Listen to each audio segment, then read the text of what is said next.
알 수 없는 거 고르는 문제니까 내려가서 선지 먼저 볼 거예요.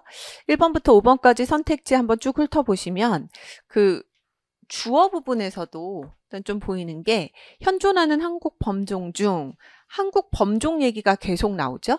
그런데 이번에서는 한국 범종과 중국 범종은 그 다음에 이렇게 비교하는 뭐뭐보다 더 크다. 비교급 선택지가 나오고 비교 선택지는 항상 그 선지화되기 좋은 정보잖아요. 정보의 강약 조절할 때 예를 들어 이런 표현들이 서술어 쪽에서 뭐뭐보다 크다라는 어떤 비교급 표현이 보인다면 이거를 먼저 저는 읽어줄 것 같아요. 2번은 먼저 읽어서 뭐랑 비교하고 있는지 어떤 부분에서 비교가 되고 있는지 일단 눈으로 한번 본 다음에 지문 읽을 때 한국 범종과 중국 범종 비교하는 부분 나오면 이 부분이 있는지 찾아서 먼저 내려가서 2번 선택지는 확인할 수 있을 것 같아요. 그러니까 그 말은 결국 뭐냐면 비교급 선택지는 지문에 근거가 직접적으로 주어지고 그런 근거가 없으면 섣불리 옳은 선택지라고 판단하시면 안 되거든요. 섣불리 추론할 수 없는 부분이기 때문에.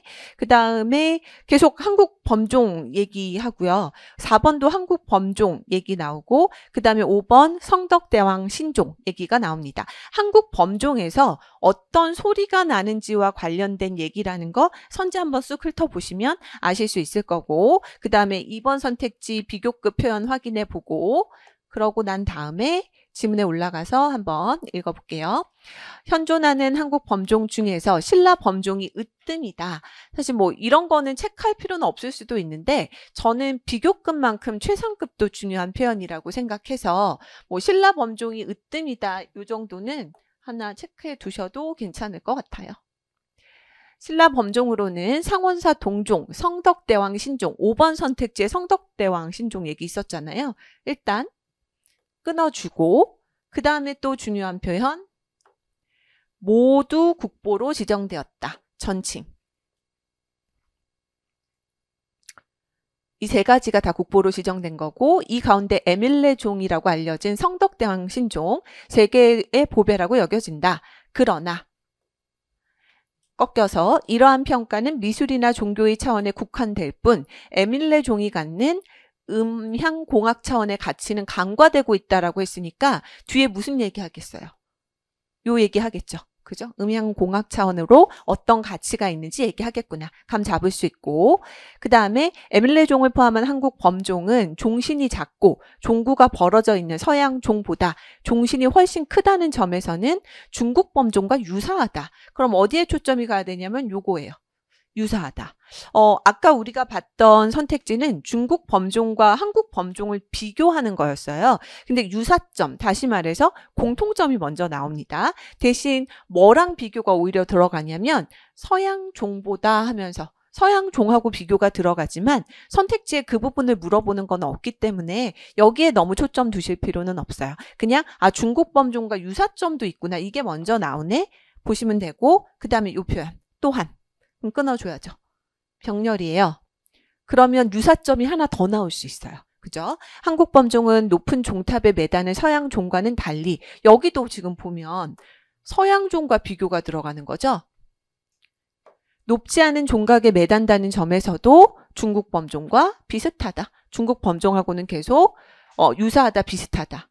그 다음에 하지만 그럼 뭐 나오겠어요? 이제 차이점 나오겠죠. 여기에 2번 선택지에 근거 있을 거예요. 하지만 중국 범종은 종신의 중앙 부분에 비해서 종구가 나팔처럼 벌어져 있는 반면 한국 범종은 종구가 항아리처럼 오므라져 있다. 그 다음에 또한 병렬 차이점 하나 더. 한국 범종은 중국 범종에 비해 지상에 더 가까이 땅에 닿을 듯이 매단다. 그러면 한국 범종의 특성 위주로 체크를 하겠다라고 하면 종구가 항아리처럼 오므라져 있다. 이 부분 체크해 두시면 되고 지상에 더 가깝게 땅에 닿을 듯이 매단다라는 부분 체크해 주시면 됩니다. 이게 한국 범종의 특성이 될 거고 그러면 한국 범종의 종구가 항아리처럼 오므라져 있다라고 하면 입구가 좁다라는 의미가 되는 거잖아요. 그럼 내려가서 우리 2번 선택지 아까 비교됐던 거 한번 확인해 보면 한국 범종과 중국 범종은 종신 중앙 부분의 지름이 종구의 지름보다 크다라고 했는데 2번 선택지는 주어가 같이 비교가 아니라 같이 묶여 있는 앤데 그러면 종구의 지름보다 중앙 부분의 지름이 더 크다. 종구의 지름보다 크다. 이렇게 나와 있는 거는 한국 범종은 그러하지만 중국 범종은 아닌 거죠. 차이점으로 언급되어 있단 말이에요. 지문에서 차이점으로 언급되고 있는 게 선택지에서는 공통점으로 오히려 언급이 되고 있기 때문에 우리 지금 알 수 없는 거 고르는 거죠. 정답 2번이에요. 그러면 그 다음 작업은 안 하셔야 돼요. 시험장에서는 여기까지 읽고 나머지 선택지 안 봐도 되고 나머지 지문 안 봐도 됩니다. 그렇게 넘어가면 사실 이거는 2분도 안 걸릴 것 같은데 1분 한 30초 안쪽에 충분히 풀 수 있는 문제가 됩니다. 이런 문제가 나와요, 여러분. 그래서 제가 아까도 강조드린 게 선택지에서 계속적으로 나오는 표현들이 중요한데 그거는 내가 결정할 수 있는 건 아니고 기출을 많이 봐야 그런 표현들이 보일 거잖아요. 그래서 특히나 이제 이게 발문이 부정 발문이에요. 부정형이에요. 틀린 거 고르라는 문제죠. 아까도 말씀드렸듯이 비교급은 근거가 분명하지 않으면 옳지 않은 선택지로 갈 거기 때문에 우리 기출에서 비교급 선택지만 한번 다 뽑아놓고 보세요. 옳지 않은 선택지로 간 게 훨씬 많아요. 그러니까 옳지 않은 거 골라라는 부정형 발문에 비교급 선지가 있어? 얘 먼저 확인해야죠. 그죠? 그렇게 가는 게 전략적인 방법이 될 수 있다라는 겁니다. 얘는 일단 답은 나오고 나머지 지문들 한번 분석 같이 해볼게요. 나아가 한국 범종은 종신과 대칭 형태로 바닥에 커다란 방구형의 구덩이를 파두는데 여러분 이 표현도요. 또 하나하고 비슷해요. 그러니까 병렬 구성 나타내는 표현이에요. 얘가 만약에 지문 중간에 나오면 끊어줘야 돼요. 끊어줘야 되는 거고 한국 범종은 종신과 대칭 형태로 바닥에 커다란 방구형 구덩이. 이게 또 특성인 거죠. 바로 여기에 이거 강조되는 표현이잖아요.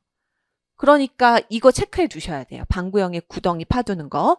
에밀레종이나 여타 한국 범종에 숨은 진가가 있다. 한국 범종의 이러한 구조는 종소리의 조음에 영향을 미쳐서 독특한 음향을 내게 한다. 이 구덩이는 100Hz 미만의 저주파 성분이 땅속으로 스며들게 하고 커다란 울림통으로 작용하여 소리의 여운을 길게 한다. 이거 너무 구체적인 내용이니까 그냥 쭉 읽더라도 그냥 요 정도만 체크해 두시면 돼요. 방구형의 구덩이가 뭔가 좋은 소리를 내는데 중요한 역할을 한다라는 거 정도만 확인해 보시면 되고 선택지에서 구체적인 내용을 물어본다면 여기 2달락 와서 좀 확인을 해서 선지와 매칭 여부를 따져주시면 되는 거죠. 그러니까 지문을 읽을 때 내가 모든 정보를 완벽하게 정리해야 된다라는 부담은 가질 필요가 전혀 없어요. 그러니까 오히려 지문에서 구조가 이런 식으로 뭐 나아가 또한 이런 식으로 분명하게 잡히면 딱딱 끊어주고 이 부분에서 이런 소재가 나오고 있다는 것만 기억해 두시면 돼요. 그럼 그 부분만 체크를 해두시면 되고 세부적인 정보는 선지 판단할 때 왔다 갔다 하는 거 너무 두렵게 생각하지 마세요, 여러분. 그러니까 빨리 가면 돼요. 그러니까 어디를 갈지 모르는 상황이 최악이에요. 그러니까 그거는 시험장에서 하시면 안 되고 적어도 지문을 읽을 때 내가 이 부분에 찾아 올라갈 거리가 있다라고 생각되는 부분들, 그 기준이 되는 것들만이라도 체크를 해두시면 됩니다. 그 다음 마지막 땅속으로 음파를 밀어 넣어주려면 뒤에서 받쳐주는 지지대가 있어야 하는데 한국 범종에서는 땅에 닿을 듯이 매달려 있는 거대한 종신이 바로 이 역할을 한다. 지지대가 필요한데요. 뭐뭐 하려면 뭐뭐 해야 하는데 필요 조건 표현이잖아요. 중요한 정보예요. 선지 나올 거예요, 여기서. 그래서 매달려 있는 거대한 종신이 그 역할을 하는 거고 이를 음향공학에서는 뒷판이라고 한다.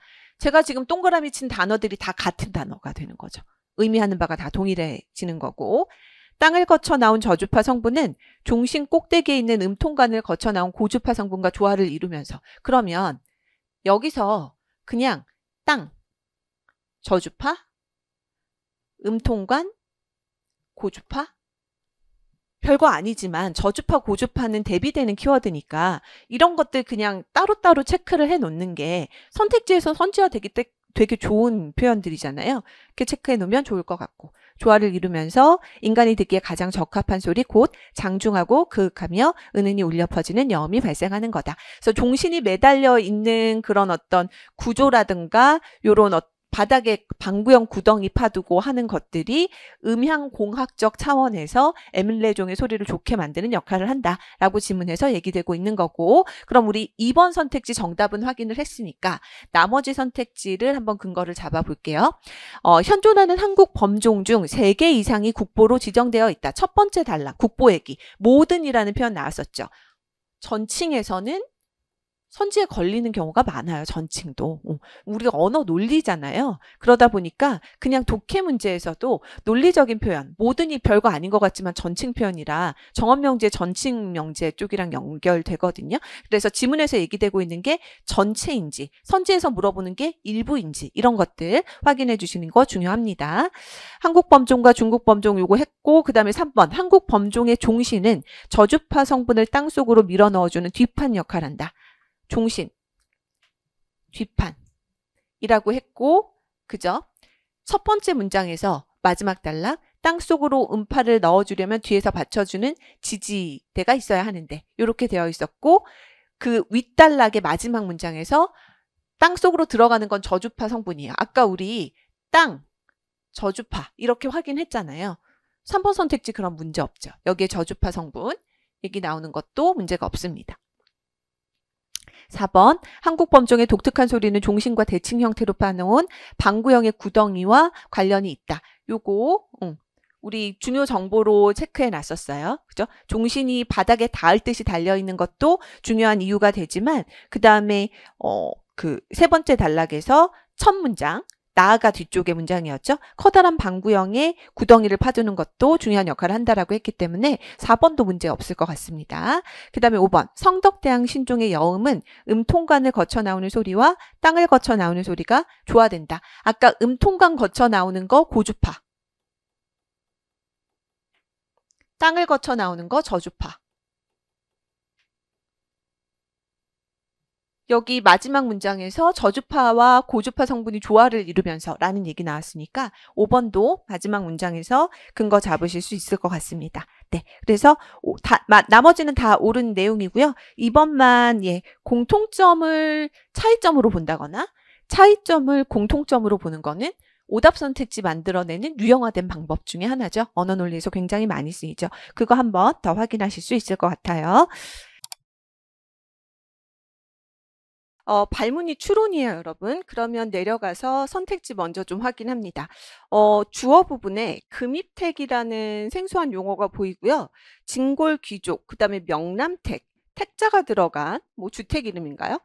그런 단어, 생소한 단어가 보이고, 금입택 얘기는 선지 쭉 훑어보시면 1번에도 들어가 있지만 3번에도 들어가 있고 2번에도 들어가 있고, 그러니까 뭔가 금입택이라는 단어가 중요 단어가 될 것 같은데, 이거 뭔지 잘 모르겠으니까 금입택의 개념 정의, 특성 이런 것들 좀 체크해 주시는 게 필요할 것 같아요. 명남택과 금입택의 어떤 차이점이 있는지도 한번 확인해 보시면 좋을 것 같습니다. 선지에서는 딱히 확인할 거 없어요. 그 정도 보시면 될 것 같고, 네, 올라가서 그러면 지문을 한번 같이 읽어보면, 삼국유사는 신라 전성시대의 경주의 모습을 설명하면서 금입택의 명칭, 금입택 얘기 나오기 시작하죠. 나열하고 있다.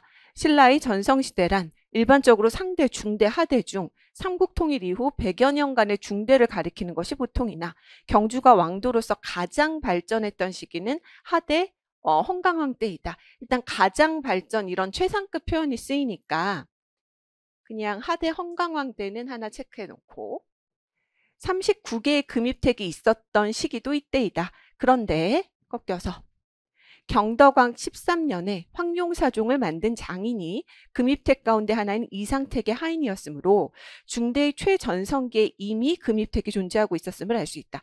일단 우리 첫 단락에서 중요한 건 뭐냐면 금입택이 처음 등장을 하잖아요. 선지에서 금입택이 계속 보였었는데 금입택에 관해서 무슨 얘기를 하고 싶은 것 같냐면 시기, 가장 발전했던 시기 이런 얘기를 하는 이유도 결국에는 금입택이 언제부터 있었는가, 만들어졌는가 그 얘기하고 싶은 것 같아요. 그래서 이 부분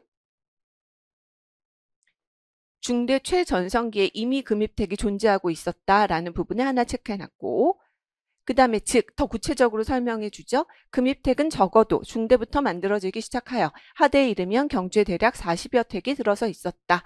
하지만 또 꺾여서 삼국 유사의 기록이 금입택 가운데 저명한 것만을 기록한 것이므로 실제는 더 많았을 거다까지. 그래서 첫 번째 단락에서는 언제부터 금입택이 어느 정도 만들어지기 시작했는지 시기에 관한 언급이 들어가 있다 정도 체크해 두시면 되겠고, 근데 우리 금입택이 뭔지 아직 모르겠는데 거기에 대한 구체적인 정보가 아직 안 나왔어요. 두 번째 단락에 나올 수 있죠. 쇠들이네 또는 금들이네의 직역어인 금입택은 금이나 은 또는 도금으로 석가래나 문틀주의를 장식한 호화주택이다. 이게 개념정이거든요. 여기에 개념정이 나와 있다. 호화주택 하나만 체크해 두셔도 돼요. 지붕은 주로 막세기와를 덮었으며 지붕의 합각 부분에는 물고기나 화초 모양의 장식을 했다. 이건 너무 구체적이죠? 그냥 훑어가시면 돼요.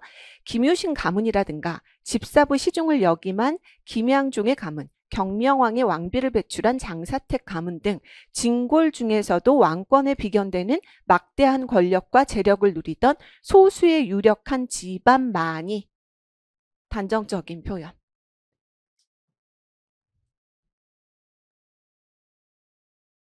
요거 체크해 두시면 돼요. 두 번째 단락은 금입택의 개념 정의가 나오면서 이거를 누가 가질 수 있었는지 거기에 대한 언급이 딱 들어가 있는 거고, 그 다음에 세 번째 단락, 금입택은 평지에는 만들어지지 않았다. 지금 보면 단락이 그렇게 길지 않아요. 짤막짤막하면서 금입택과 관련해서 어느 시기에 만들어졌는지 시기, 그 다음에 누가 가지고 있었는지, 그 다음에는 어디에 만들어졌는지 위치까지 하나씩 단락별로 소재가 딱딱 나누어져 있다라고 보시면 되고, 평지에는 만들어지지 않았다.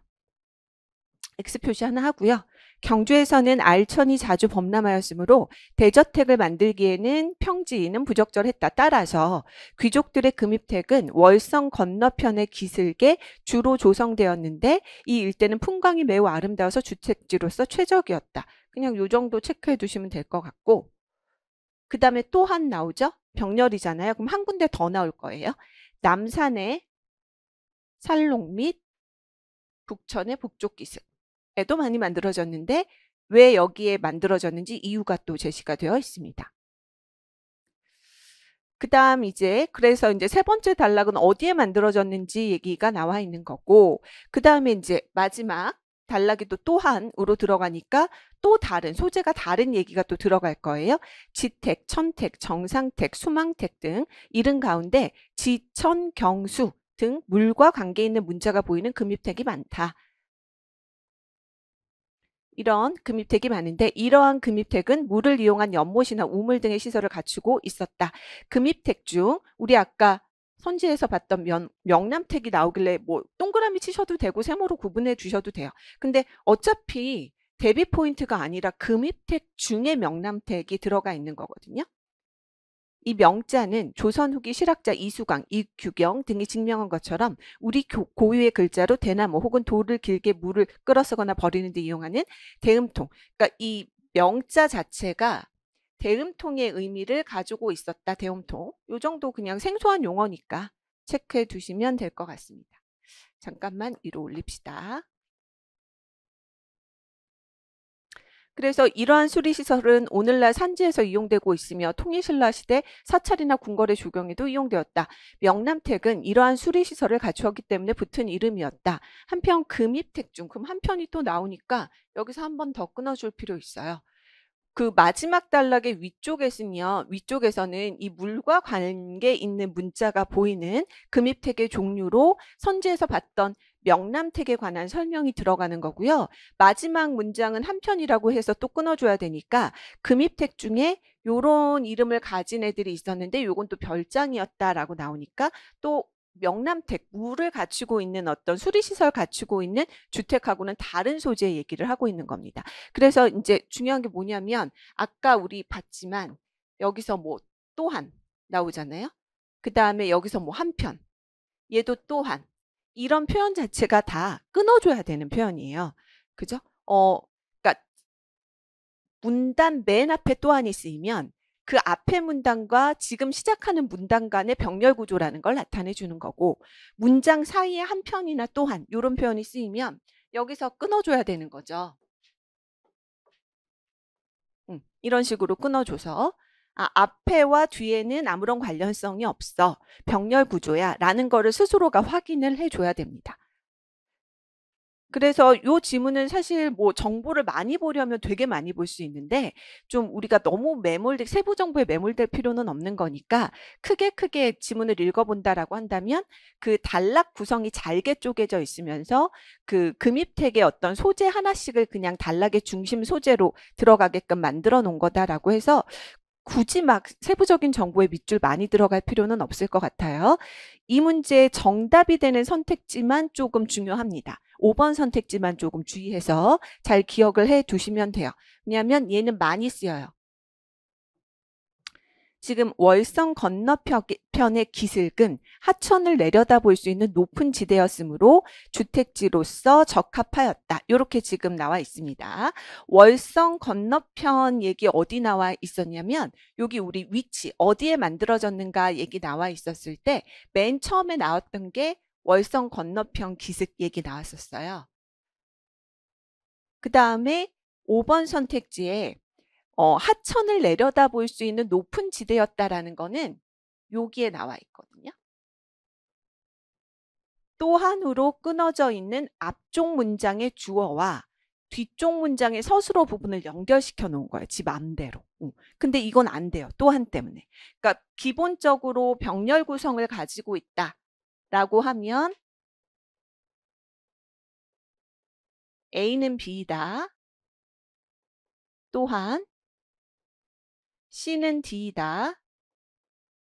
이렇게 나왔을 때 요 문장하고 요 문장은 아무런 관련이 없는 거거든요. 근데 항상 오답이 되는 선택지를 어떻게 만드냐면 A는 뭐 D로 인해 발생했다. 이런 식으로. 혹은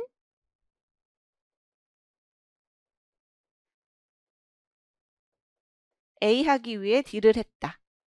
이런 식으로 끊어져 있는 문장들의 중요 성분들을 그냥 쏙쏙 뽑아다가 이런 표현을 쓰는 거죠. 뭐뭐로 인해, 인과관계, 혹은 뭐뭐 하기 위해, 수단과 목적관계. 왜냐면 이런 표현이 들어가면 지문에 나와 있는 단어들끼리 관련이 있어 보이기 때문에 관련이 있어 보이거든요. 인과관계가 와 목적이 수단 관계는 관련이 있어 보이는 표현이라 이런 표현을 써서 병렬 구조에서 오답을 뽑아내는 방식은 이미 여러 번 출제가 됐습니다. 그래서 제가 유형화된 선지 형태, 유형화된 오답 선지 형태라고 말씀을 드렸을 거예요. 그래서 이거는 또한이라고 나오는 순간 그냥 무조건 끊어 놓으셔야 되고 그렇게 구성되어 있는 지문에서는 항상 5번과 같은 오답 선택지가 도출될 수 있다는 걸 좀 염두에 두셨으면 좋겠어요. 그래서 이건 뭐 올라가서 내용이 맞는지 확인하고 자시고 하실 필요도 없어요. 제가 이거 뭐라고 설명드리냐면 항상 구조적인 오류라고 말씀드리죠.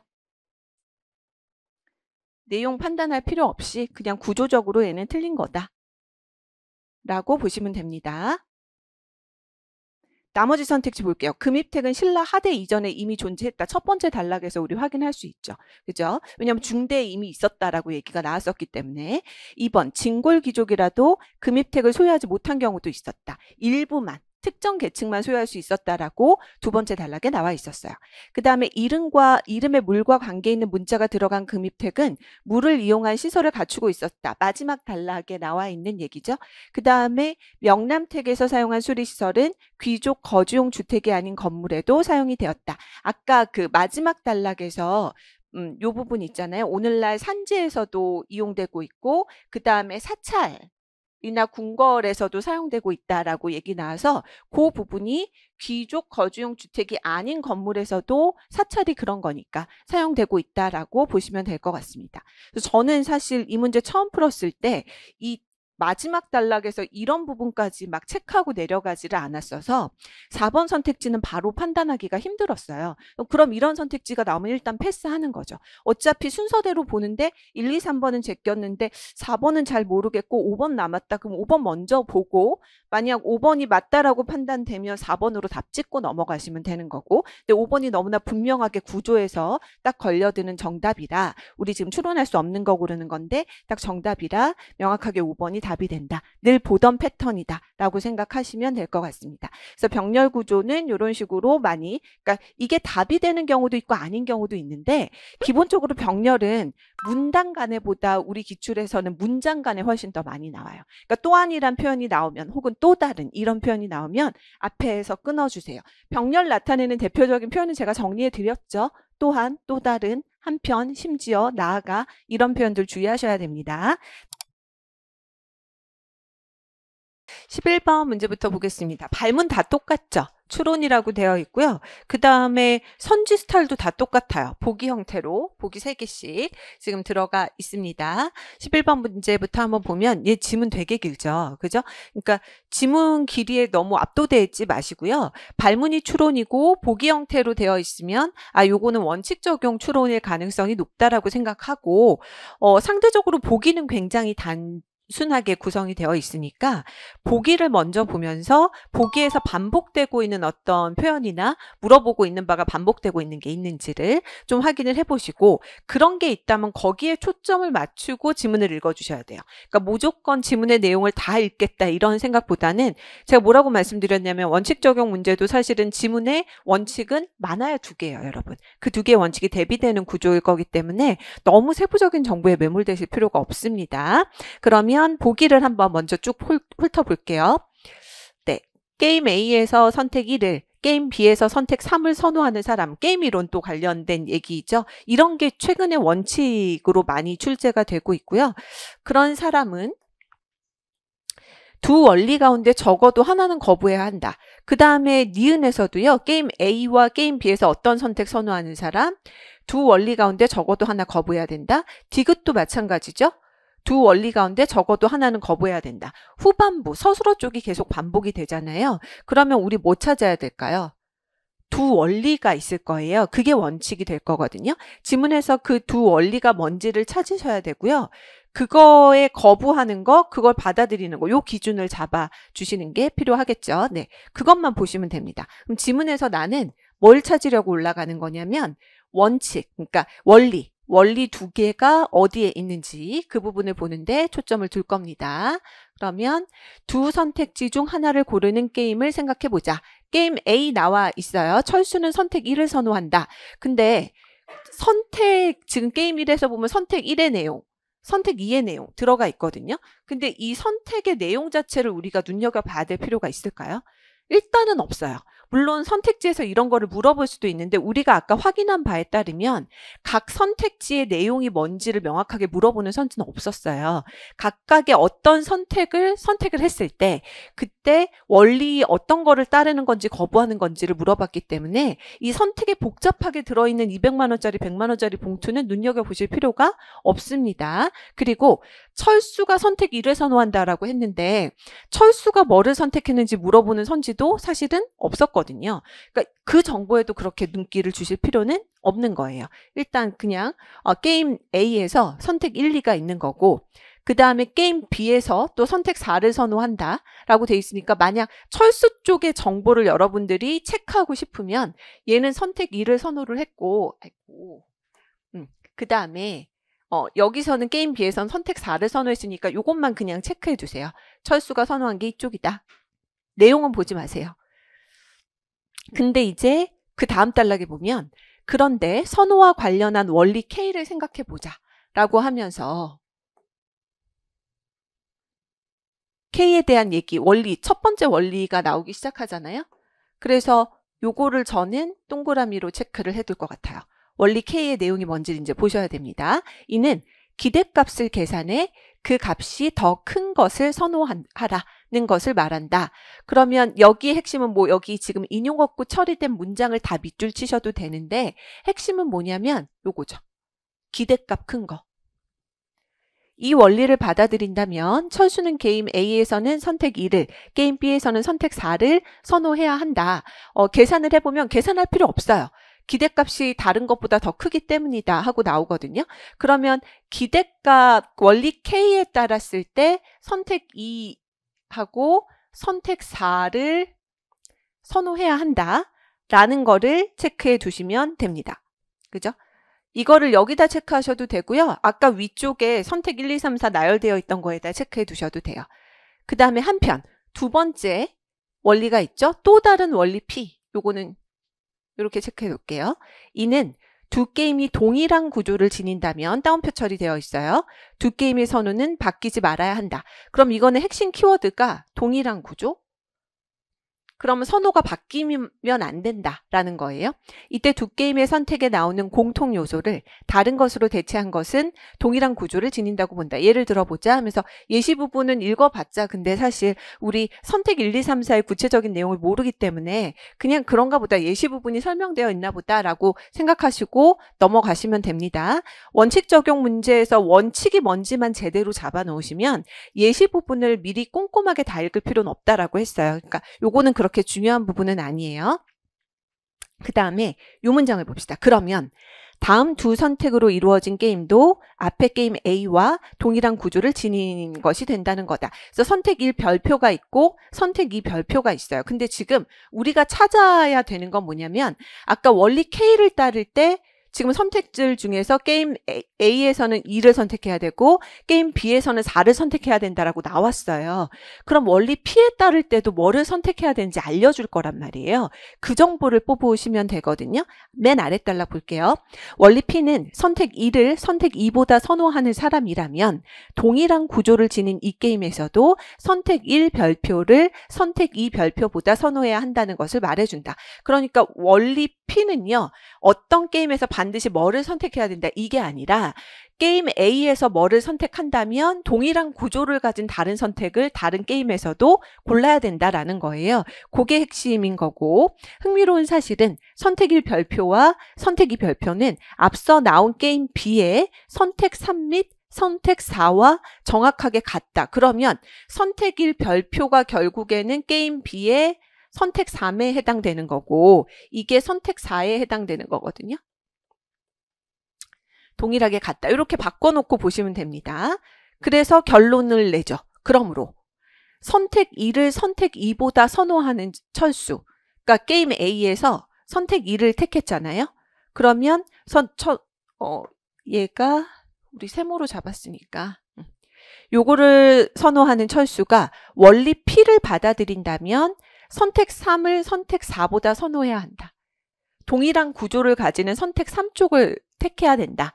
라는 게 원리 P예요.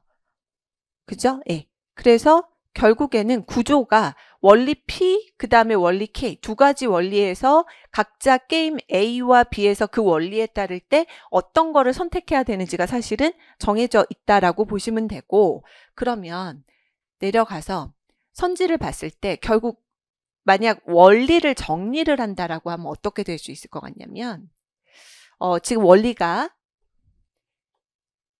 A 게임하고 게임 B에 따를 때 맨 처음에 나오는 원리가 원리 지금 K였죠.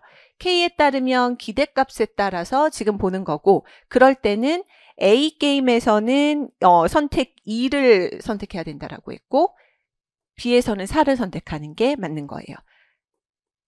P에 따르면 어떻게 해야 되냐면 예시를 들어서 아까 마지막 문장에서 얘기했던 것처럼 A 게임에서 2를 선택을 했으면 B게임에서는 3을 선택해야 된다는 거거든요.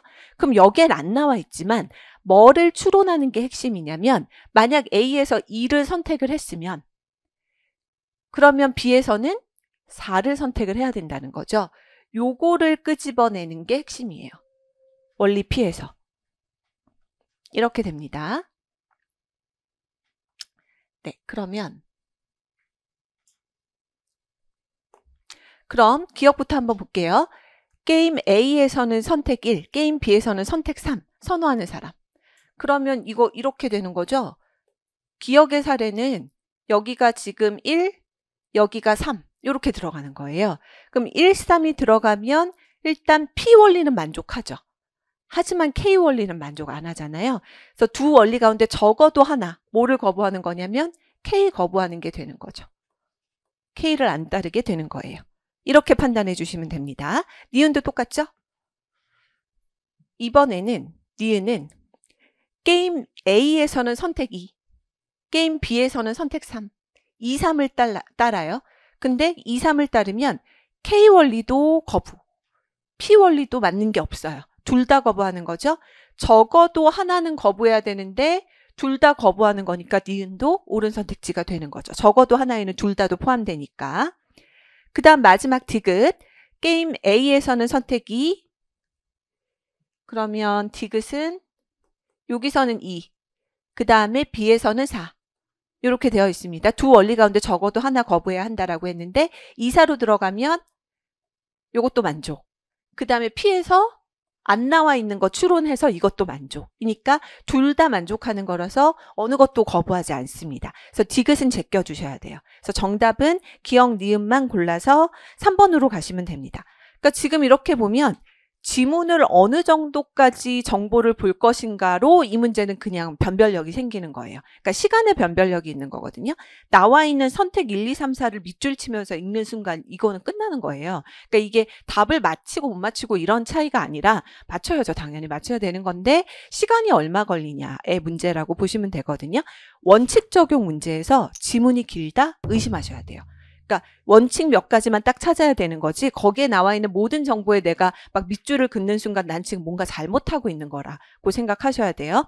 제가 지난 시간에도 말씀드렸지만 원칙 적용 문제인데 왜 이렇게 복잡해? 하면 뭔가 잘못된 거야. 그럼 이제 넘기시고 다른 문제 먼저 풀고 돌아와서 다시 보시는 게 맞습니다. 그래서 단순하게 구조가 나오고 대신 지문을 길게 만들어 놓는 건 예시를 집어넣거나 이렇게 쓸데없는 선택지의 어떤 사항들을 집어넣어서 안 읽어도 될 부분을 읽게 만드는 거예요.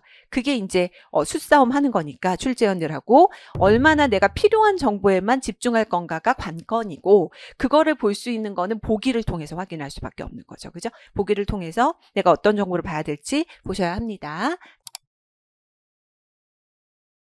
제가 3분 가까이 시간을 드렸습니다. 2분 50초 정도에 끊었고요. 일단 8번 문제 풀고 나서 1분 안 됐는데 휘리릭 장을 넘기는 소리가 들려서 너무 좋았어요. 네, 이런 문제는 1분 안에 풀어야죠. 그죠? 왜냐하면 우리가 이거 논지랑 주장 찾은 다음에 그 다음에 방향성 판단하는 것까지가 1분 30초, 1분 40초인 거니까 논지만 찾는 문제는 1분 안쪽에 끊을 수 있도록 연습을 해두시는 게 좋습니다. 그래서 8번 문제부터 한번 보면 우리 지금 두 문제 풀었잖아요. 8번하고 10번. 지문 구조가 조금 비슷하죠. 그래서 논증에서 출제원들이 논증을 갖고 오는 지문화시키는 구조가 대표적인 게 두 가지 있다.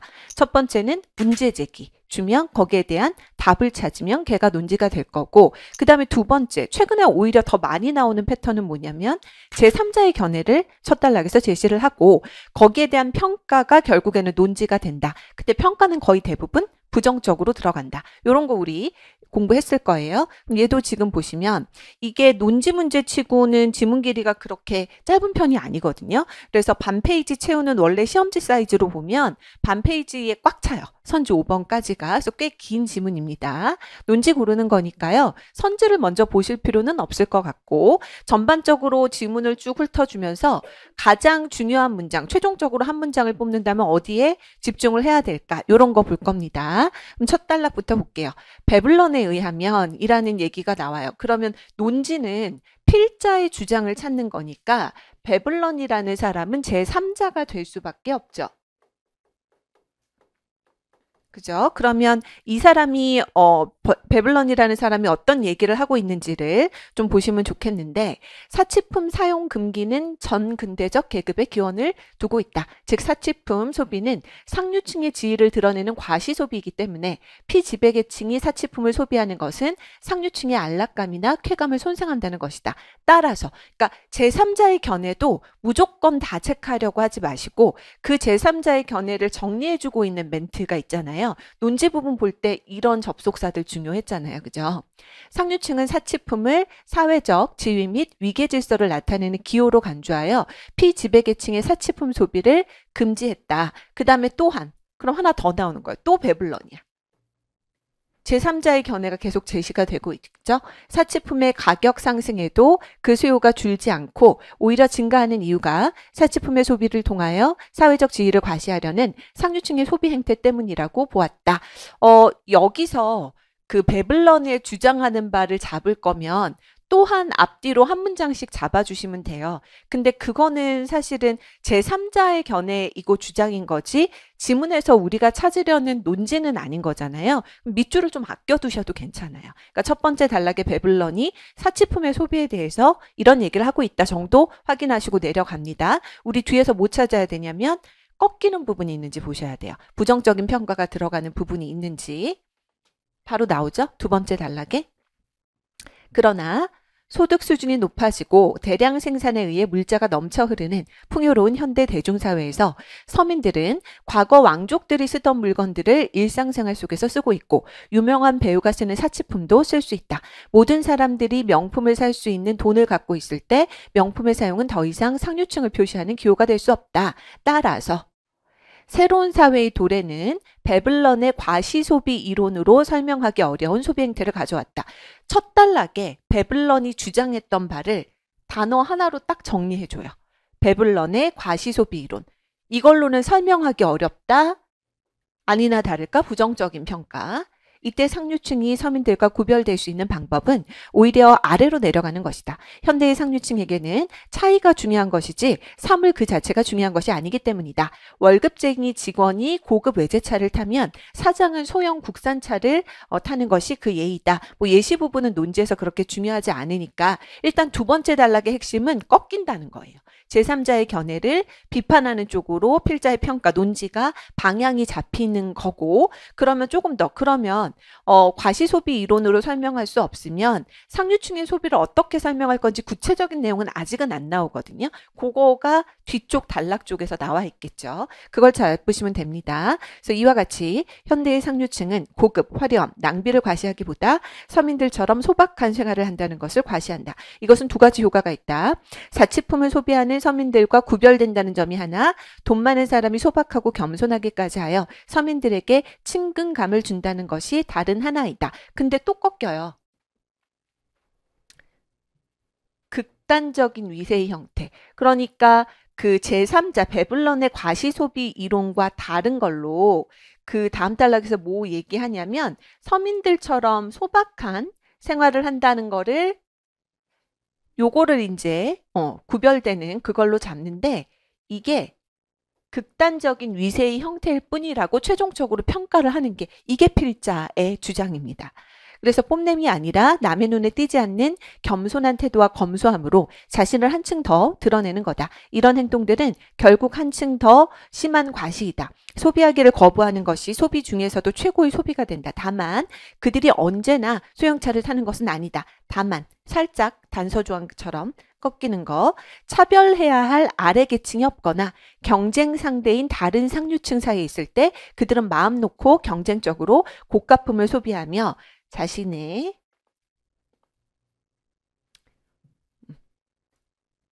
마음껏 과시한다. 현대사회에서 소비하지 않기는 고도의 교묘한 소비이며 그것은 상류층의 표시가 되었다. 그런 점에서 상류층을 따라 사치품을 소비하는 서민들은 순진하다고 하지 않을 수 없다. 한 문장을 골라서 논지를 잡으라 라고 한다면 저는 이 부분 잡을 것 같아요. 네, 요거. 현대사회에서 소비하지 않기는 고도의 교묘한 소비고 그것은 상류층의 표시가 되었다. 전에는 사치품을 소비하는 걸로 자기네들의 표식을 삼았는데 그게 과시소비 이론이었죠. 근데 최근에는 그건 누구나 쓸 수 있는 물건이 돼버렸으니까 그게 아니라 오히려 검소하다. 자기는 더 사치품을 쓰지 않는다. 이런 전략을 쓰면서 소비하지 않는 고도의 교묘한 소비 전략을 써서 상류층의 표식이 이제 이걸로 바뀌게 된다라고 하는 게 필자가 최종적으로 지문에서 하고자 하는 얘기인 것 같습니다. 그래서 이 문장 잡아주시면 되고요. 그러니까 결국에는 마지막 단락을 딱 봤을 때 마지막 단락이 예로 시작하잖아요. 그러나로 지금 시작하고 있으니까 우리 논지 찾는 가장 빠른 방법은 뭐였냐면 지문 볼 때 첫 단락부터 물론 보셔도 되지만 마지막 단락 시작하는 어구 보자고 했잖아요. 시작하는 어구가 얘처럼 역접의 접속사 아니면 순접의 접속사 그러므로 따라서 이런 것들 지금 들어가 있으면 그 단락만 우선적으로 읽어도 대충 논지의 방향은 잡을 수 있어요. 그래서 얘도 윗단락 안 읽고 마지막 단락 쪽만 조금 더 꼼꼼히 읽어도 최종적으로 하고자 하는 말이 뭔지를 확인할 수 있을 겁니다. 그러면 우리가 마지막 단락에서 찾은 이 논지 쪽과 가장 비슷한 내용을 담고 있는 선택지를 골라주시면 되는데 5번 선택지 보시면 현대의 상류층은 사치품을 소비하는 것뿐만 아니라 소비하지 않기를 통해서도 자신의 사회적 지위를 과시한다. 소비하지 않기를 통해서도 과시하는 거는 지금 이쪽에 나와 있는 얘기예요. 굳이 사치품을 소비하는 것뿐만 아니라를 붙인 거는 아까 다만 뒤쪽에 얘기가 포함이 되어 있는 거죠. 그래서 마지막 단락 쪽에 들어가 있는 내용을 가장 압축적으로 정리해 놓은 게 5번 선택지라고 보시면 될 것 같고 나머지 선택지들은 1번 현대의 상류층은 낭비를 지향하고 소박한 생활을 지향함으로써 서민들에게 친근감을 준다. 그럴 수는 있어요. 이건 부합하는 내용이에요. 하지만 부합이지만 논지라고 볼 수는 없죠. 가장 중요한 내용이 되지는 않습니다. 그 다음에 2번 현대 서민들은 저는 그냥 요 부분 보자마자 2번은 아니야 라고 생각할 것 같아요. 지문에서 논지, 뭔가 논조를 잡아내는데 얘기되고 있는 중심 소재는 현대 상류층의 소비 생활인 거거든요. 그래서 현대의 서민들이 어떤 식으로 하는지는 논지가 되기는 어렵습니다. 그래서 요거는 옳지 않다라고 그냥 보시면 되겠고 그 다음에 3번 현대의 상류층은 그들이 접하는 계층과는 무관하게 아니죠. 아까 다만 쪽을 확인을 해보면 자신의 사회적 지위를 과시한다. 과시할 때는 과시를 또 해요. 그죠? 그래서 무관하게라는 표현은 일단 맞지 않고 일치부합처럼 판단했을 때 얘는 부합하지 않는 선택지가 되고 논지와는 상관이 없고 이런 것들 판단하고 있으면 안 돼요. 시험장에서. 그 다음에 4번 현대에 들어와 위계 질서를 드러내는 명품을 소비하면서 과시적으로 소비하는 새로운 행태가 나타났다. 위계 질서를 드러내는 명품을 소비하는 거는 새로운 형태가 아니라 기존에 베블런이 얘기했던 과시소비 이론인 거죠. 그래서 3번, 4번은 아예 지문의 내용과 일치하지 않는 거고요. 여러분들이 눈여겨보셔야 될 건 1번 선택지 같은 거죠. 부합하는 선택지인데 논지는 아닌 경우. 이런 것들이 함정 선택지로 많이 쓰일 수 있다라는 거 확인하시면 되겠습니다. A, D에 대한 분석으로 적절한 것을 고르라고 되어 있고 그러면 지문이 지금 A, B, C, D 직관적 대조지문 형태로 되어 있죠.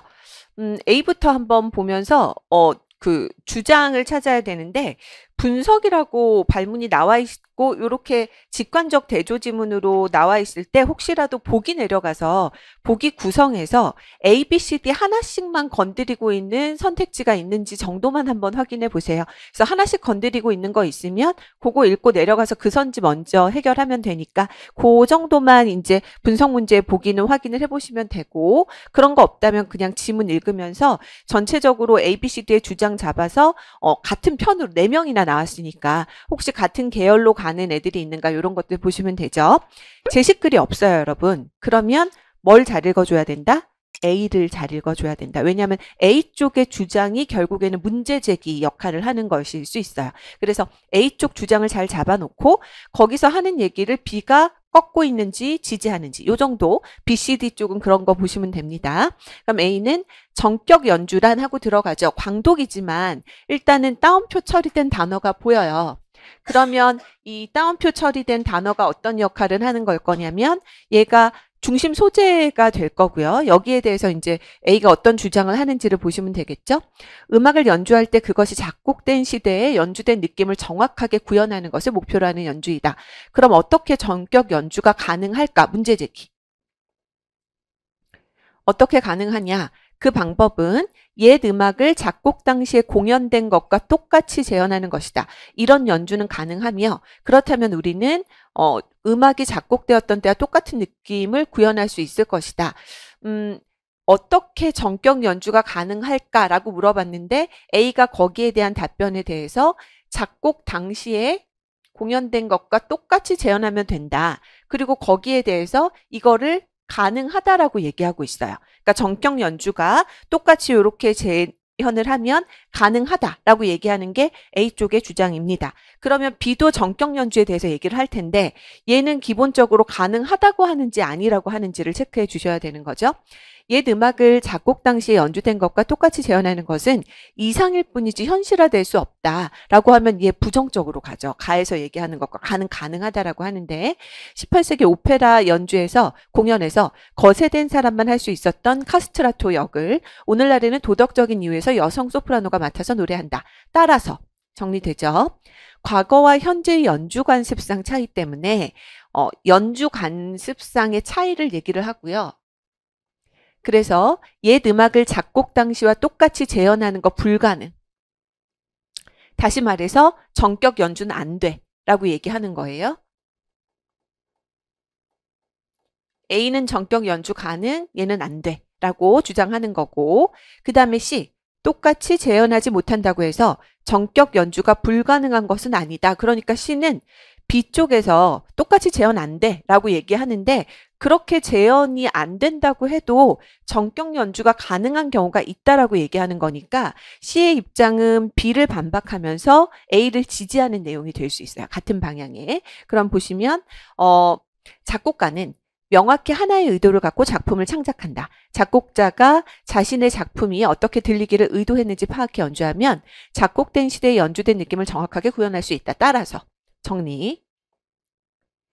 작곡자의 의도를 파악할 수 있다면 전격 연주할 수 있다. 쪽으로 가는데 가운명제 형태죠. 명확하게 작곡자의 의도를 파악할 수 있다면 전격 연주할 수 있다. 라고 보는 게 C쪽의 주장입니다. 마지막 T. 작곡자의 의도대로 한 연주가 작곡된 시대에 연주된 느낌을 정확하게 구현하지 못할 수 있다. 그러면 C쪽에 대해서 약간 반박하면서 들어가는 것 같아요. 작곡된 시대에 연주된 느낌을 정확하게 구현하려면 작곡자의 의도뿐만 아니라 당시의 연주 관습도 고려해야 한다. 전근대 시대의 악기 구성이나 프레이징 등은 작곡자의 의도만이 아니라 연주자와 연주 상황에 따라 관습적으로 결정되었다. 얘도 마지막 부분에 정리되어 있으니까 요거 체크해 두시면 되죠.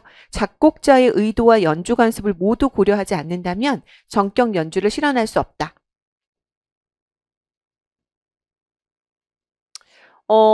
위에 쪽 애들은요. 뭐를 고려하면 전격 연주를 할 수 있어. 아니면 할 수 없어. 이렇게 얘기하는데 얘는 뭐를 하지 않는다면 실현할 수 없다. 이렇게 부정적으로 언급을 하고 있고 어쨌거나 가운명제입니다. 그죠? 그럼 얘도 이렇게 되는 거죠. 의도와 연주 관습을 모두 고려하지 않는다면 전격 연주를 실현할 수 없다라는 말은 결국 뭐냐면 논리적으로 딱 따지면 의도 그리고 연주 관습, 요거 관습이라고 할까요? 이거를 모두 and죠? 고려하지 않는다면 전체 not. 그러면 전격 연주를 실현할 수 없다. not 전격. 이렇게 되는 거예요. 맞죠? 논리 구조가 딱 이렇게. 그래서 모든 문장들, 그러니까 중간중간에 들어가 있는 분석 문제 모든 문장들에서 논리적인 형태가 나왔다고 해서 걔를 다 기호하실 필요는 없어요. 근데 이게 논리 구조 쪽에 조금 초점을 두고 뭔가 선지가 출제되겠구나라는 예측은 다른 건 몰라도 각자의 주장 쪽이 논리 명제로 되어 있으면 그거는 좀 체크를 해두시는 게 필요합니다. 어차피 우리 주장은 체크해야 되는 거니까 그 주장이 논리 명제면 조금 더 구조적으로 좀 보실 필요가 있다는 거죠. 논리를 생각하면서. 그래서 A쪽하고 B쪽은 뭐 명확하게 따라서 뒤쪽에 정리되고 있는 주장 쪽이 논리 명제는 아니거든요. 근데 C와 D쪽은 논리 명제로 들어가 있기 때문에 C, D를 건드리고 있는 보기를 판단할 때 논리 구조적으로 그냥 이론 대입해서 기계적으로 판단하셔도 돼요. 그렇게 돼도 맞게끔 선지 구성이 되어 있습니다.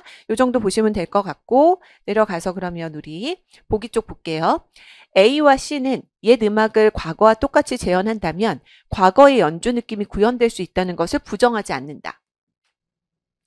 A하고 C는 옛 음악을 과거와 똑같이 재현한다면 느낌이 구현될 수 있다. 요 자체에 과거와 똑같이 재현하면 과거 연주의 느낌이 구현될 수 있다라는 거, 전격 연주가 가능하다라는 얘기잖아요.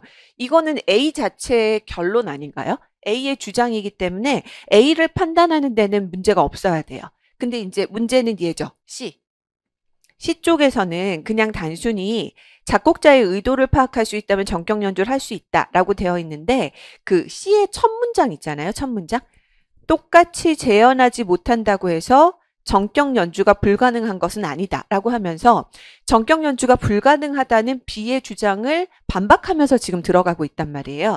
그럼 기본적으로 아까 제가 뭐라고 했냐면 C의 주장은 A의 주장을 지지할 수 있다라고 말씀드렸잖아요. 그러면 둘이 같은 방향으로 가고 있는 얘기이기 때문에 C도 A가 한 주장, 그러니까 똑같이 과거처럼 재현을 하면 과거의 연주 느낌이 재현될 수 있다라는 거는 받아들이는 입장이라고 보셔야 돼요. 부정하지는 않는 거죠. 그죠? 그 C의 첫 문장이 근거가 된다라고 볼 수 있습니다. 똑같이 재현하지 못한다고 해서 전격 연주가 불가능한 것은 아니다 라는 말은 그럼 똑같이 재현하면 전격 연주는 가능하다라는 걸 전제로 하고 지금 이런 문장이 나오게 되는 거니까 C도 첫 문장에서 괜찮겠구나 라고 판단하시고 부정하지 않는다. 연주 느낌이 구현될 수 있다는 것을 주장한다 이렇게 놨으면 조금 어려울 수 있는데 좀 애매모호하죠. 판단이 어떻게 될지 병 쪽에서. 근데 그거를 부정하지 않는다 정도로 가면 C 쪽에서도 문제없다라고 판단하시면 되겠고 그 다음 이제 니은 보면 B는 어떤 과거 연주 관습은 현대에 똑같이 재현될 수 없다는 것을 인정하지만 그쵸? B 쪽에서 그 얘기를 했어요. 똑같이 재현하는 거 이상일 뿐이지 현실화될 수 없다라고 하면서 카스트라토 그 예시를 들고 있거든요. 그러니까 앞쪽의 내용은 맞죠? B는 어떤 과거 연주 관습은 현대에 똑같이 재현될 수 없다는 것을 인정하는 거 맞습니다. 여기까지는 문제 없어요. 뒤에 D는 그렇지 않다. 이런 표현이 되게 많이 쓰이거든요. 분석 문제의 선택지에서 그렇지 않다. 뭐가 그렇지 않다는 건지 확인을 해주셔야죠. 어렵게 생각하지 마시고 그렇지 않다는 앞에 나와 있는 문장을 그냥 부정문으로 만들어서 갖다 붙이면 돼요. 그래서 D는 어떤 과거 연주 관습은 현대에 똑같이 재현될 수 없다는 것을 인정하지 않는다. 이렇게 보시면 됩니다. 그죠? 그렇게 되는 거라서 인정하지 않는다. 근데 D 같은 경우에는 첫 문장에서 작곡가의 의도대로 한 연주가 작곡된 시대에 연주된 느낌을 정확하게 구현하지 못할 수 있다라고 얘기를 하고 있거든요. 그리고 그거를 구현하기 위한 조건으로 연주 관습하고 의도를 다 작곡자의 의도를 얘기를 하고 있고요. 그래서 그렇지 않다라고 볼 수는 없을 것 같아요. 오히려 지금 뒤쪽도 B처럼 과거 연주 관습은 현대에 똑같이 재현될 수 없는 그런 경우가 있다라는 거를 얘기하고 있는 쪽으로 보시는 게 맞을 것 같습니다. 그래서 앞에는 맞지만 뒤쪽에 그렇지 않다라는 부분이 옳지 않다라고 판단하셔도 되고 D가 그 부분을 직접적으로 언급하고 있지 않다라고 해서 알 수 없다라고 판단하셔도 크게 문제 없을 것 같아요. 그래서 앞쪽은 괜찮은데 뒤쪽이 문제다라고 보시면 되겠습니다. 그래서 니은은 적절한 분석이라고 보시면 안 되고 그 다음에 디귿, C와 D는 작곡자의 의도를 파악한다면 전격 연주가 가능하다는 것에 동의한다. 요 자체가 논리명제잖아요. C, D 쪽의 주장이 논리명제로 들어가 있었잖아요. 그래서 이제 얘도 논리적으로 좀 판단을 해보시면 좋은데 작곡자의 의도를 파악한다면 전격 연주가 가능하다. 요거 딱 뭐였냐면 작곡자의 의도를 파악하면 전격 연주가 가능하다. 이거 C의 마지막 문장. 작곡자의 의도를 파악할 수 있다면 전격 연주를 할 수 있다. 요거랑 똑같은 얘기죠. 그죠? 그래서 C 쪽은 문제 없어요. 동의한다라고 볼 수 있습니다. 근데 우리 아까 D 쪽은 요 부분에서 뭐라고 했었냐면 D는 의도와 연주 관습을 모두 고려하지 않는다면 의도 N, 관습 모두 고려하지 전체 not 않는다면 전격 연주를 실현할 수 없다. 이거였단 말이에요. 그럼 얘를 풀어주면 어떻게 될 거냐면 not 의도, 작곡자의 의도를 고려하지 않거나 그 다음에 연주 관습을 고려하지 않거나 둘 중에 하나라도 고려하지 않으면 적격 연주가 불가능하다라고 얘기하는 게 뒤쪽의 주장이거든요. 그래서 의도됐을 때 전격 연주로 갈 수 있는지는 D 입장에서는 알 수가 없어요. 가업명제에서 확정적인 건 뭐냐면 정권이 만족했을 때 후권으로 갈 수 있다는 거잖아요. 근데 정권은 의도인데 여기서는 D는 not 의도를 얘기하고 있기 때문에 not 의도가 됐을 때, 의도가 만족이 안 됐을 때의 정격 연주가 어떻게 될지는 D의 입장에서는 확인 불가합니다. 이거는 판단할 수 없다라고 보셔야 되고, 그래서 C는 동의하는데 D는 알 수 없다라고 판단해 주셔야죠. 네. 그래서 디귿 옳지 않다 이렇게 보시면 됩니다. 정답은 1번으로 가겠네요. 네. 그래서 뭐 그냥 논리 명제가 나와도 방향을 잡으면 풀릴 수 있어요. 방향 잡으면 뭐 어렵지 않게 풀릴 수 있는데, 제가 이런 부분들을 계속 강조하는 이유가 뭐냐면 최근에 나오는 논증 분석의 논리 구조들은 조금 더 논리적으로 나와요. 그러니까 논리 명제, 정말 논리 문제처럼 출제가 되기 때문에 예전 기출 문제에서도 그런 틀들이 보이면 좀 논리적으로 정리를 해놓고 논리 명제화 시켰을 때 선택지도 그런 식으로 판단될 수 있는지를 한번 확인을 해보시면 최근 문제 트렌드에 맞게 좀 연습할 수 있는 방법이 될 수 있어서, 그래서 제가 좀 강조를 드립니다. 그래서 기억만 옳은 선택지로 판단하시면 되겠고, C의 마지막 따라서 D의 마지막 따라서 요거 기호화해서 정리하실 수 있었으면 좋겠어요. 그런 논리 구조를 바로바로 판단해 보면 좋겠습니다. 발문에서 지금 보면 이론에 대한 발레라고 되어 있어요. 발레는 반박하는 사례예요. 그러니까 반대 방향, 그냥 비판이랑 반박이랑 똑같다라고 생각을 해주시면 됩니다. 그리고 발레, 비판의 대상은 뭐냐면 이론이에요. 이론 어디 있어요? 여기 있죠. 그럼 첫 번째 단락 읽을까요? 일단은 얘 먼저 읽어도 되겠죠. 그죠? 그래서 여기서 뭔가 문제가 쉽게 나올 거면 어떻게 나올 거냐면 발레 방향성으로도 문제가 풀릴 거니까 이론을 막 설명한 다음에 첫 문장이나 마지막 문장 쪽에 정리를 해서 따라서 이론의 결론이 뭐다 식으로 나올 거예요. 그러면 그거 잡아서 그냥 방향성 그 결론과 반대 방향이 되는 선택지를 골라주시면 되거든요. 근데 문제가 어렵게 나올 거면 한 문장으로 정리를 안 해주겠죠. 얘처럼. 얘 지금 한 문장으로 정리된 문장이 없어요. 이론을 보면 오히려 정리가 되는 게 아니라 이론에 들어가 있는 모든 문장이 다 연결이 됩니다. 그러니까 모든 문장이 사실은 다 비판의 대상이 된다라고 보셔야 돼요. 근데 그 연결되는 흐름을 좀 보시면요. 유전자 X의 돌연변이가 생기면 정상 단백질 P는 돌연변이 단백질 P로 바뀐다. 가온 명제네요. 그죠? 상관관계가 명확하게 잡히잖아요. 그러면 좀 올립시다.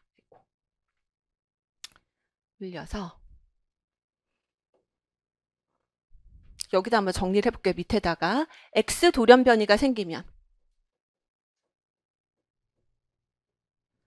정상 단백질 P는 돌연변이 단백질 P로 바뀐다. 그러면 P도 돌연변이로 바뀐다는 거잖아요. 이렇게 그냥 표시해 놨어요. 그 다음에 일단 돌연변이 단백질 P가 신경세포에 존재하면 P돌연, 정상 단백질 P와 결합하고 결합된 정상 단백질 P를 변성시켜서 비정상 단백질 P로 바꾸게 된다. 그럼 결국 뭐예요?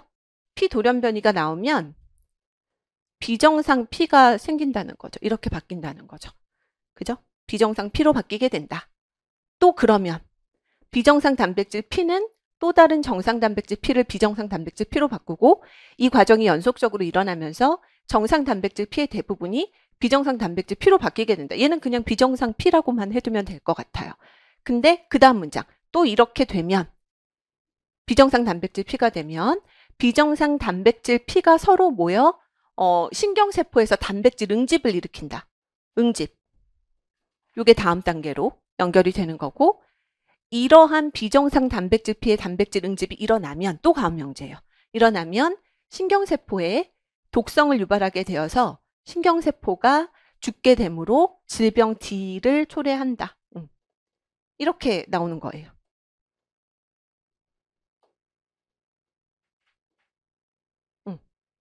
그래서 이론 쪽을 한 문장으로 정리해주는 문장은 없고요. 오히려 첫 문장부터 가온 명제로 되어 있고 그 다음 문장에 계속 가온 명제 형태로 물고 가기 때문에 화살표, 이 화살표 논리 화살표입니다. 그죠? 가온 명제니까 충분히 기호할 수 있죠?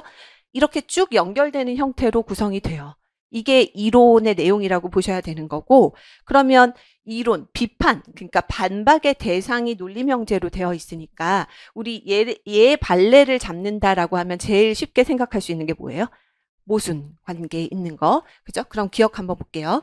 신경세포에서 비정상 단백질 피해 단백질 응집이 일어나도, 이런 거 기호화 어떻게 하더라? 뭐뭐 하더라도는 연원으로 기호하셔야 되죠. 단백질 피해 단백질 응집이 일어나더라도 and 신경세포의 독성을 유발하지 않았다, 낮독성. 이 말은 결국 뭐냐면 뭐의 모순 명제예요? 응집에서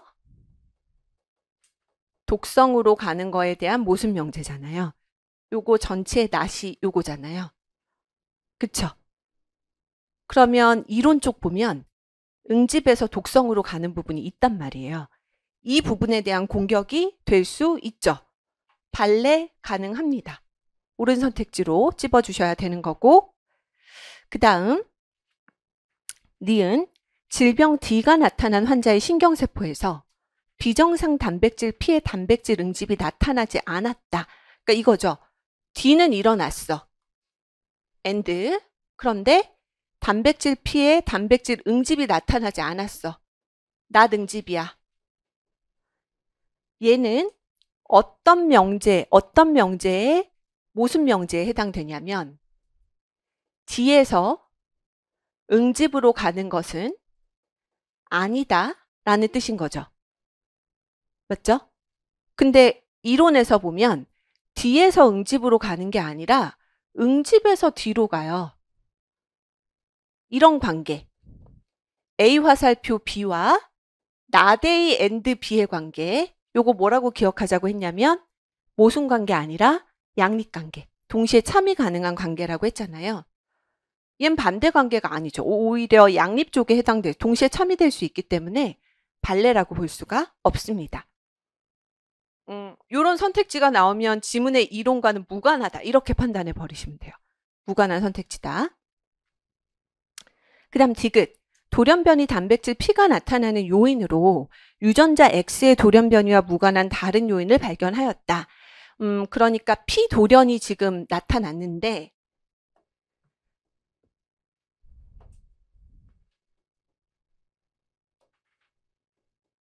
P 돌연이 나타났어요. 그런데 유전자 X의 돌연변이와 무관한, 그 말은 결국 X 돌연변이는 안 나타났다는 거죠.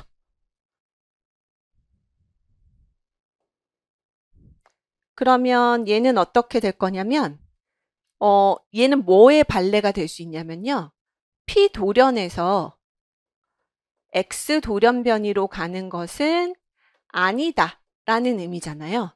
그거의 발레가 될 수 있는 건데 오히려 이론 쪽에서 얘기하고 있는 거는 X에서 P 돌연 쪽으로 가죠. 그죠? 그래서 결국 얘를 공격하고 싶으면 뭐라고 얘기해야 되냐면 X 돌연인데 나 P 돌연으로 가야 되는데 낫이 딴 쪽에 붙어 있잖아요. 지금 X 돌연 쪽에 붙어 있으니까 얘도 발레는 안 된다. 얘 무관하다. 얘 무관하다. 이렇게 보시면 돼요. 그래서 명확하게 반대 방향으로 가고 있는 그런 발레에 해당될 수 있는 거는 기억밖에 없습니다. 이거 결국 비판하는 방법에서 계속 우리 출제원들이 뭐 쓰고 있는 거냐면 양도 논증도 그렇고 얘도 그렇고 요 구조 계속 쓰고 있는 거죠. 결론이 이렇게 나왔을 때 얘를 비판하는 방법으로 A and P를 쓰고 있는 거다. 왜냐하면 비판이 가능한 게 요 문장이 참이라면 얘는 거짓일 수밖에 없기 때문에. 그죠? 예. 그리고 얘가 참이라면 얘가 거짓일 수밖에 없는 관계이고. 제일 많이 쓰이는 게 모순 관계. 너무 분명하게 참거짓 여부가 딱 반대로 가니까 이거를 이제 비판할 때 논리 구조로도 저 모순 관계가 계속 쓰인다라는 거고, 하나 더 알아두시면 좋은 게 뭐냐면 만약에 A 화살표 B가요. 모든 A는 B다 스타일로 나왔다라고 한다면 모든 A는 B다라는 거를 모든 A는 B다가 결론으로 나왔어요. 그러면 얘를 비판하는 방법 중에 뭐도 있을 수 있냐면 이것도 되죠. 모든 A는 B가 아니다 라는 것도, 이거는 모순이지만 요거는 반대관계에 해당되는 거죠. 반대 관계는 동시에 참일 수는 없잖아요. 그래서 얘도 공격하는 방법이 될 수 있어요. 반대 관계 쪽도. 다음 글의 갑병에 대한 평가로 적절한 것만은 요런 직관적 대조지문 평가에 많이 쓰인다라고 했고, 지문 구조는. 근데 보시면 지금 제시글 있잖아요. 첫 번째 단락에서 뭐는 반드시 있을 거냐면 문제 제기 부분은 있을 거예요. 그래서 어떤 부분에서 이제 갑을병이 견해가 나눠지는지 그거를 좀 체크를 해주시면 됩니다. 한번 읽어볼게요. 에스키모는 노쇠한 부모를 벌판에 유기하는 관습을 가지고 있었다. 반면에 로마인은 노쇠한 부모를 정성을 다해 모셨다. 도덕 상대주의는 이와 같은 인류학적 사실에 근거하고 있다. 도덕 상대주의에 따르면, 그러면 얘가 뭔가 중심 소재인 것 같아요. 그죠? 얘에 따르면 사회마다 다른 도덕적 관습을 가지며 옳고 그름에 대한 신념 체계는 사회마다 상이하다. 일단 우리 되게 많이 봤잖아요. 상대주의라는 개념은 뭔지 아시죠? 그죠? 객관적인 게 아니라 사회마다 도덕을 평가하는 기준이 다르다. 이 정도로 생각해 주시면 되겠고, 그 내용이 바로 뒷문장에 나와 있습니다. 신념 체계는 사회마다 상이하다. 또한 다양한 도덕적 관습과 신념 체계 중 어떤 것이 옳은지 판별할 수 있는, 얘가 맞으니까 객관적인 기준은 없다라고 보는 게 도덕 상대주의예요. 근데 갑을병이 얘기하는 건 뭐냐면 얘네들 체크 안 해도 마지막 문장은 체크하셔야 되거든요. 다음은 도덕 상대주의에 대한 비판. 그럼 갑을병이 도덕 상대주의에 대해서 비판하는 거예요. 얘가 옳지 않다. 그러니까 뭔가 상대주의 같은 거는 공격을 할 거고, 객관주의를 받아들이는 쪽으로 갑을병이 다 갈 건데, 근데 갑을병이 나눠져 있잖아요. 주장은 최종적으로 도덕 상대주의를 비판하는 거겠지만, 그러면 뭐의 차이가 있을 거냐면 전제의 차이가 있을 거예요. 그러니까 나눠진 거잖아요. 어떤 전제를 근거로 도덕적 상대주의가 옳지 않다라고 얘기하는지 그 부분을 보는 게 핵심입니다. 갑부터 볼게요. 에스키모와 로마인의 관습상 차이는 서로 다른 도덕 원리에서 기인한 것처럼 보일 수 있다.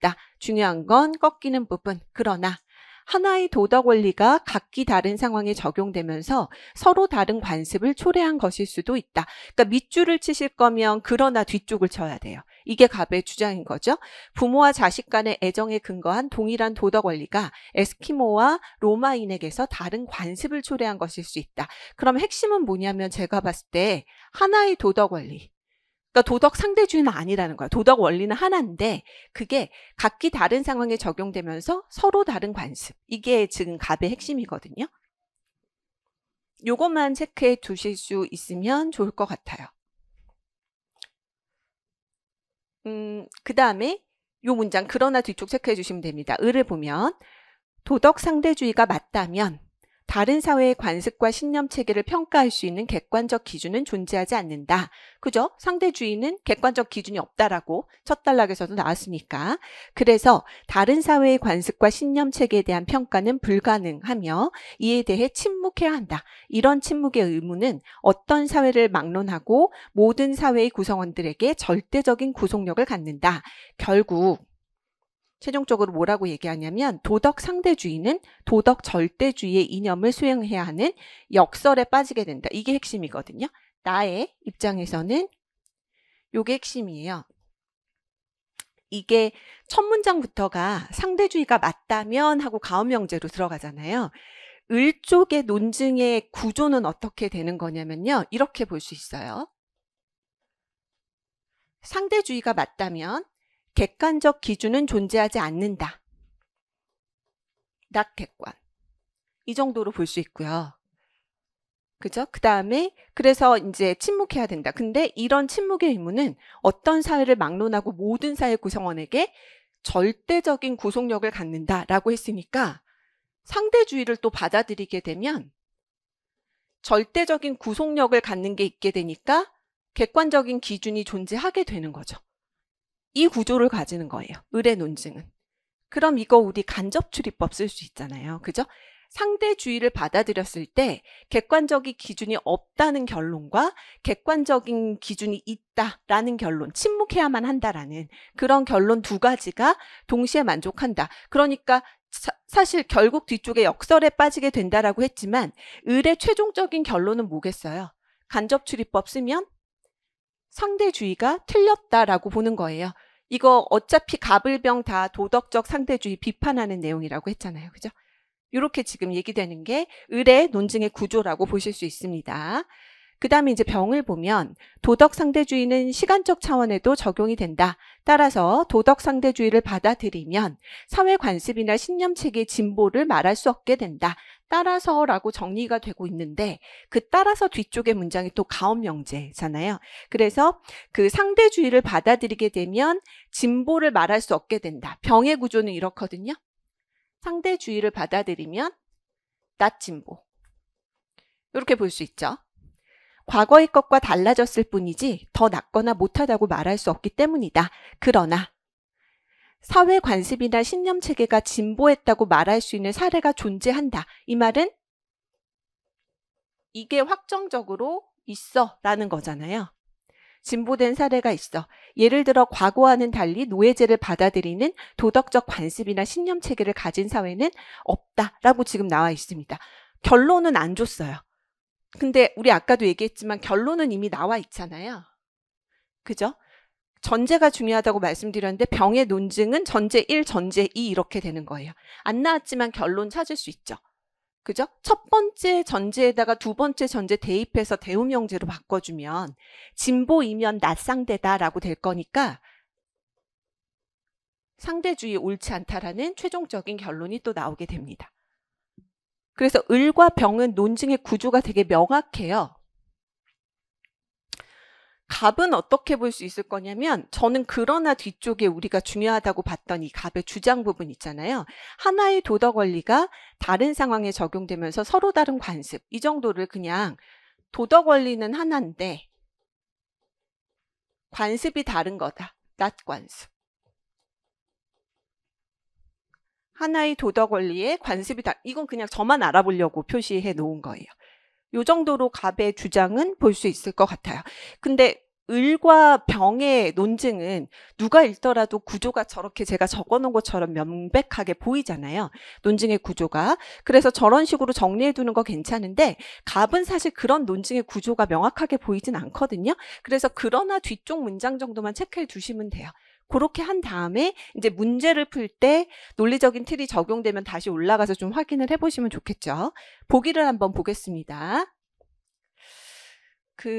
우리 평가 문제 갑을병 이렇게 나와 있을 때 보기 먼저 보면 뭐 하자고 했냐면 이런 식으로 나눠져 있으면 하나씩만 물어보고 있으니까 사실 갑 읽고 내려가서 기억 선택지 먼저 보고 그렇게 하는 게 순서가 더 낫다라고 말씀드렸죠. 기억 한번 볼게요. 두 사회의 관습이 같다면 그 사회들의 도덕 원리가 같다. 근데 갑 쪽에서는 명백하게 뭔가 가업명제 스타일의 문장이 안 보였었는데 갑을 약화시킨다라고 얘기 나와 있는 요 문장은 누가 보더라도 가업명제잖아요. 그죠? 관습이 같다면 도덕 원리가 같다. 이거예요. 이런 얘기가 있으면 갑의 주장이 약화될까를 좀 생각을 해보면 그래서 아까 우리가 갑의 주장을 그러나 뒤쪽 문장을 체크했지만 이 문장 자체가 명확하게 가업명제니까 갑의 그러나 뒤쪽 문장도 여기에 맞춰서 좀 기호화를 해보자라는 거예요. 그러면 그 갑의 뒤쪽 그러나 뒤쪽의 문장이 하나의 도덕 원리 지금 같은 거는 그대로 두고 같지 않은 거에 낫을 그럼 붙이면 되는 거니까 갑의 그러나 뒤에서 하나의 도덕 원리면 같은 도덕 원리가 되는 거잖아요. 그래서 갑의 주장을 도덕 원리는 같은데 그런데 각기 다른 상황에 적용되면서 서로 다른 관습을 초래한다. 관습은 다른 거다. 낮관습. 이렇게 그냥 표시를 해놓은 거예요. 그러면 지금 이 문장과 이 문장의 관계를 한번 봅시다. 얘가 갑의 주장을 약화시키려면 사실 갑의 주장이 어떻게 기호화가 돼야 이게 약화시키는 말이 될 수 있을 거냐면 관습 and 낮도덕 요렇게 갑의 주장이 들어가줘야 이 문장하고 요 문장하고 모순관계라서 그죠? 약화시키는 관계가 될 수 있단 말이에요. 근데 얘는 이 낮이 도덕에 안 붙고 관습 쪽에 붙었죠. 요 문장과 요 문장은 우리가 논리할 때 어떤 개념으로 알아뒀냐면 모순이 아니라 양립 가능한 관계였잖아요.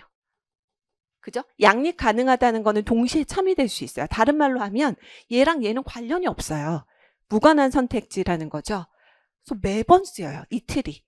모순관계하고 양립관계 헷갈리게 만들어서 약화시킨다라는 말이 들어가면 이거는 방향이 반대라는 거니까 논리적으로 판단하면 동시에 참이될 수 없는 관계여야 하거든요. 그죠? 근데 양립은 동시에 참이될 수 있는 관계잖아요. 약화시킨다? 안 되죠. 약화된다.